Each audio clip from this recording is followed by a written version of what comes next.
रखकर जला दी है। व्यापार होगा, व्यवसाय होगा, या फिर घर में रखा हुआ धन होगा, 15 दिन के लिए वो छिन्न होगा, वो जाएगा। पैसा टिकने वाला नहीं 15 दिन तक, चाहे कुछ भी कर लो। नमस्कार भक्तों, हर हर महादेव। आज की इस वीडियो में हम पंडित प्रदीप जी मिश्रा द्वारा जानेंगे कि दिया जलाते समय कौन सी गलती नहीं करनी चाहिए जिससे हमारे घर से माता लक्ष्मी, कहने का मतलब है कि धन दौलत जाने लगता है। देखिए, वैसे तो दिया अक्सर इस्तेमाल किया जाता है, पूजा पाठ में हर जगह जलाया जाता है, क्योंकि दिया जलाने के काफ़ी लाभ मिलते हैं। लेकिन कई बार क्या होता है कि अनजाने में, जानकारी के अभाव में हम लोग सामान्यतः कुछ ऐसी गलतियां करते हैं जिसका कहने का मतलब है कि हमें नुकसान होने लगता है और हमें पता ही नहीं चलता है कि आखिर हम ऐसी कौन सी गलती कर रहे हैं। तो आज की इस वीडियो में पंडित प्रदीप जी मिश्रा दिया जलाने से लेकर काफ़ी महत्वपूर्ण बात बता रहे हैं, काफ़ी सामान्य गलती के बारे में बता रहे हैं जो हमें से बहुत लोग करते हैं, जिसके कारण क्या होता है कि हमारे घर से लक्ष्मी चली जाती है, लक्ष्मी रुष्ट हो जाती हैं। कहने का मतलब है कि हमारे घर से धन दौलत कम होने लगता है। आज की इस वीडियो में पंडित प्रदीप जी मिश्रा ने बताया है कि हमें वो कौन सी गलती है जिसे नहीं करनी चाहिए, क्योंकि वो करने से हमें, जैसा कि मैंने बताया, हमारे घर से लक्ष्मी चली जाती है। जो भी हम काम करते हैं उससे हम घाटे में जाते हैं। कहने का मतलब है कि किसी भी काम का लाभ हमें नहीं मिल पाता है। तो इसीलिए आज की इस कथा में पंडित प्रदीप जी मिश्रा द्वारा बताए गए दिए से जुड़े बताए गए बात को आप ध्यान से सुने। इस वीडियो के मध्य में बीच में पंडित प्रदीप जी मिश्रा ने वह बात बताई है, इसलिए आज की इस वीडियो को पूरा देखें, तभी आप अच्छे से समझ पाएंगे। तो चलिए सुनते हैं उन्हीं के मुख से आज की यह कथा और जानते हैं वो कौन सी गलती है जिसे हमें नहीं करना चाहिए। नेत्र खोल कर बोले, क्या क्या चाहिए बोलो। देखिए संबोधन, गरुण घंटी क्यों बजाई जाती है, मंदिर में घंटी क्यों बजाई जाती है, घंटाल क्यों बजाया जाता है, ताली क्यों बजाई जाती है मंदिर के अंदर, कारण क्या है। शंकर के मंदिर में घंटी क्यों बजाई जाती है, शंकर के मंदिर में उस घंटी को क्यों बजाया जाता है, ताली का नाद क्यों करा जाता है, शिव मंदिर में किस लिए करा जाता है। तो लिंग पुराण कहती है कि मंदिर के अंदर या घर के अंदर आप गरुण घंटी जब बजाते हो, घंटी का नाद जब करते हो, तो शिव महापुराण की कथा और लिंग पुराण की कथा, विष्णु पुराण की कथा कहती है, मात्र घंटी का नाद कर देने से जितने भूमि पर तीर्थ हैं, जितने साधक साधना कर रहे होते हैं, जितने तपी तप कर रहे होते हैं, जितनी पवित्र नारी स्त्री पतिव्रता धर्म का पालन कर रही होती है, जितने दान पुण्य स्मरण हो रहे होते हैं, उस समय पर, जिस समय तुमने घंटी बजाई है, उस पल वो सारे पुण्य घंटी का नाद करते से तुम्हारे खाते में आ जाते हैं, मात्र घंटी का नाद कर देंगे। शंकर जी के मंदिर में जाकर ताली का नाद किया जाता है। ताली का नाद शिव मंदिर में क्यों बजाई जाती है, उसका कारण, उस मंदिर में जितने बैठे होंगे, जो भजन कर रहा, तप कर रहा, साधना कर रहा, अभिषेक कर रहा, पूजन कर रहा, 3 बार ताली बजाने से उनका सारा का पुण्य हमारे खाते में 1 सेकंड में आ गया। और हमें लगता है हम शंकर को रिझा रहे हैं, शंकर को रिझाया, शिव ने तुरंत दे दिया। घर में गरुण घंटी का नाद करना, इसलिए बच्चों को खेलने के लिए घंटी नहीं दी जाती। गरुण घंटी कोई खेलने के लिए नहीं देता, खिलौने दे देंगे, दूसरा सामान दे देंगे, पर गरुण घंटी नहीं देंगे। क्यों नहीं देते, क्योंकि गरुण घंटी का जब नाद करा जाता है तो सबका पुण्य हमारे खाते में आ जाता है। कोई साधारण घंटी बजाना, पूजन के समय पर, स्मरण के समय पर, भजन के, इसलिए घंटी भी हर कभी नहीं बजाई जाती, समय समय पर। और आपसे भी निवेदन है, मंदिर में भी जाओ ना तो घंटी का नाद करो तो बड़े प्रेम से करो, ऐसा नहीं कि तुम लेट बजाए जाओ बजाए जाओ बजाए जाओ, ऐसा ही नहीं कि लटकी है तो बजाए जाओ। क्या मतलब, वो घंटी को बजाने के लिए आएगी? नहीं, उसका एक समय, उसका एक संबोधन, उसका एक आनंद। कई मंदिरों में मंदिर का पट बंद हो जाता है, दरवाजा बंद हो जाता है, तो भी लोग घंटी बजा देते हैं। दोष, दोष। भगवान अगर मंदिर में सो रहे हैं, लिखा हुआ है मंदिर के खुलने का समय इतनी बजे से इतनी बजे तक, मंदिर बंद है तो घंटी नहीं बजना चाहिए। जिस जगह पर ब्राह्मण विद्वान हैं, साधक हैं, संत हैं, साधु हैं, मंदिर अगर बंद होता है तो उसके साथ में घंटी के नीचे के भाग को रस्सी से ऊपर बांध दिया जाता है जिससे बजे ना। क्यों? कहते हैं अगर भगवान अगर विश्राम कर रहे हैं, सो रहे हैं, निंद्रावश हैं या पट बंद है, उस समय पट बंद का समय है और घंटी का अगर नाद हो जाए तो कहते हैं 11 ब्राह्मण के भूखे रहने का दोष लग जाता है जीव को, मात्र घंटी बजा देने पर, अगर भगवान विश्राम कर रहे हैं।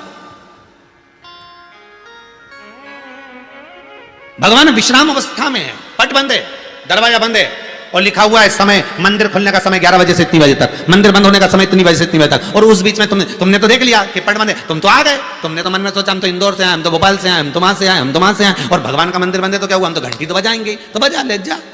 11 ब्राह्मण भूखे रहने का दोष तुम्हारे खाते में। कितना सुंदर कहा है। शंकर भगवान को बेलपत्र चढ़ी हुई वापिस चढ़ सकती है, पर किसी भी देवता पर कोई फूल पुष्प आपने चढ़ाया, कोई पुष्प आपने चढ़ाया, ठंड का समय है या बारिश का समय है, पुष्प जो चढ़ाया हो सकता है कि मुरझाया नहीं हो, होता है ना ऐसा कभी कभी कि पुष्प मुरझाया नहीं हो, या उसमें ताजगी हो, सुंदर दिख रहा हो, बहुत अच्छा हो, और वो पुष्प चढ़ा हुआ तुमने अगर एक बार उठा लिया, उतर गया, उतरने के बाद फूल कितना भी सुंदर हो, फूल कितना भी ताजा दिखे, पर वो देवता को समर्पित नहीं हो सकता। भले उसमें सुंदरता है। ठंड के दिनों में कई फूल ऐसे भी रहते हैं, भगवान के सामने आपने एक बार चढ़ा दिया, चढ़ाने के बाद वो रखे रहते हैं तो ऐसा लगता है कि बिल्कुल ताजे से दिख रहा है, तो कई माताओं की आदत रहती है उन्हीं फूल से वापिस श्रृंगार कर देती, या उन पुष्प की रंगोली बनाकर भगवान के सामने डाल देती है, पर वो गलत है, वो गलत है। जिस दिए में बाती लगी हुई है, बाती पूरी जल चुकी है, उसकी राख या उसका काला थोड़ा सा भाग दिए के अंदर रखा है, और आपने दूसरी बाती रखकर उसको जला दिया, तो वो जलाया गया जो भाग है लक्ष्मी को क्षीण कर देता है। 15 दिन तक व्यापार ठीक नहीं चल सकता। एक बार प्रैक्टिकल करके देखना। दिए के अंदर अगर कोई बाती जल गई, जलने के बाद ठंडी हो गई, ठंडी होकर उसमें राख पड़ी हुई है, या उसके अंदर कोई काला सा आप गोल बत्ती लगाते तो काला का एक भाग काला काला सा जला हुआ उसके अंदर रह जाता है। कई लोगों की आदत रहती है कि अब शाम का टाइम तो है, उसको कौन हटाए, उसी में अपन दूसरी बत्ती रख दो, जला दो, उसी में रखकर दूसरी बत्ती जला दो, भाग उसी में पड़ा हुआ है पुराना, और आपने दूसरी बत्ती अगर रखकर जला दी है, व्यापार होगा, व्यवसाय होगा, या फिर घर में रखा हुआ धन होगा, 15 दिन के लिए वो छिन्न होगा, वो जाएगा। पैसा टिकने वाला नहीं 15 दिन तक, चाहे कुछ भी कर लो, ठीक नहीं चल सकता व्यापार। तुम कितना भी दम लगा लो। कई लोग कहते भी होंगे कि हमारी दुकान तो 8 दिन तो अच्छी चलती, 8 दिन के बाद नया क्या हो जाता है, 15 दिन अच्छी चलती, 15 दिन के बाद नया जाने क्या हो जाता है। तो उसमें गलती ढूंढो कि हम गलती क्या कर रहे हैं। नहीं तो व्यापार तो अच्छा चल रहा है, ग्राहक भी आ रहे हैं, सब कुछ होता है। जब 15 दिन ग्राहक आते हैं तो 15 दिन क्यों नहीं आते, 8 दिन ग्राहक आते हैं तो 8 दिन क्यों नहीं आते, उसके पीछे तुम्हारा कोई कारण होगा। फिर अपनी गलती को ढूंढो कि हमारी गलती क्या बोले। तो उसमें आपको वर्णन किया था कि भगवान की बेलपत्री, भगवान का प्रसाद अगर पलंग पर रखा है तो दोषपूर्ण है।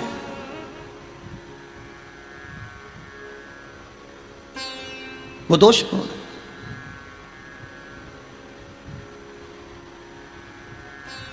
अब बाबा ने पूछ लिया, इंद्र मैंने माला आपको दी थी, वो माला कहाँ है? इंद्र कहते हैं मैंने तो एरावत को दे दी थी। एरावत से पूछा वो कहाँ है? मैंने तो अपनी मस्ती में फेंक दी, पांव के नीचे आ रही है।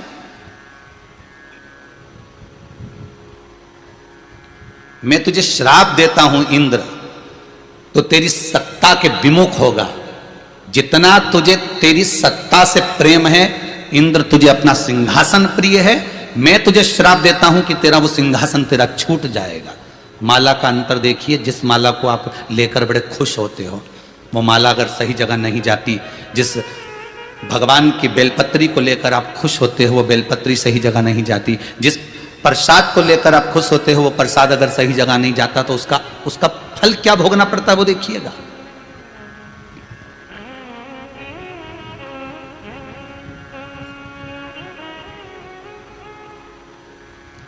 एक कथा आपको सुनाते हैं, वो कथा नहीं है, हमारे जीवन का प्रत्यक्ष उदाहरण है। प्रत्यक्ष उदाहरण।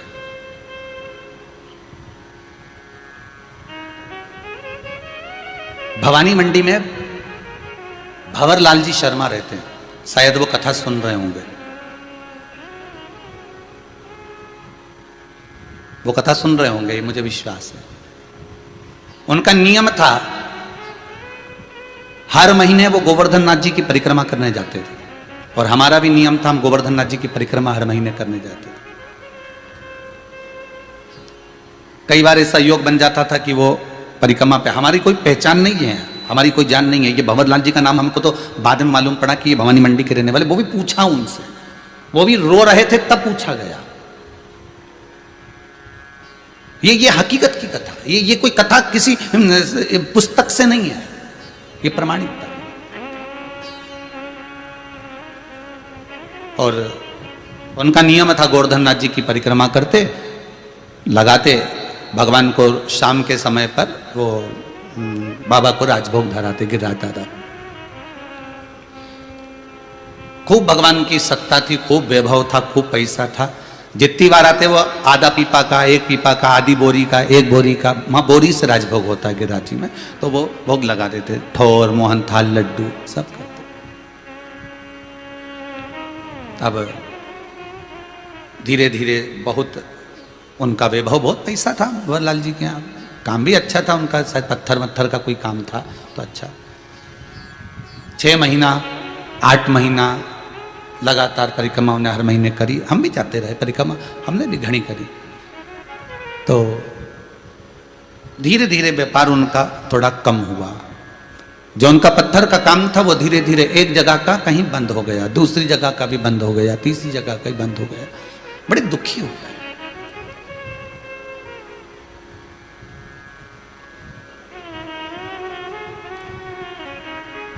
पूंछरी के लोटे के पहले मुकुट शिला आती है, उस मुकुट शिला पर हम बैठे हुए थे और ये भैया निकल कर जा रहे थे, और आज ये दोनों पति पत्नी की आंख में आंसू भरे हुए थे परिक्रमा करते करते। अब मुख से निकल गया, भैया आप कौन हो, क्यों रो रहे हो, और वो भी गिरिराज दादा की शरण में रो रहे।